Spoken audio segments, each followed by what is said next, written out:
เรียนอยู่ปากพนังครับตอนเล็กครั้งเล็กที่ได้เจอพี่กุ้งครับได้ไปเจอที่กรุงเทพไปโดยที่ว่าพี่กุ้งคนไหนก็ไม่เคยเห็นแต่ว่าเคยรู้มาว่าแกเป็นคนให้โอกาสถ้าได้เห็นเทียเนี่ยแกน่าจะ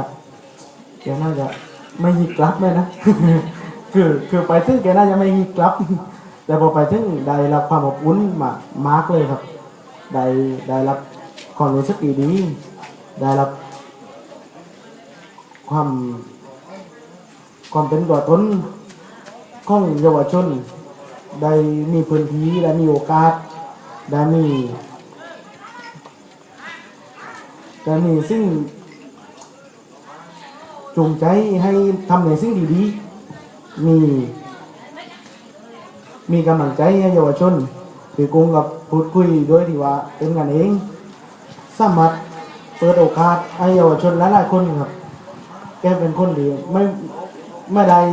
ไม่ได้ว่ามองในจุดที่เสียไม่ได้โจมตีในจุดเสียแต่จะทำจุดดีให้มันไปกอบจุดเสียครับนี่คือพี่กุ้งครับกุ้งครับ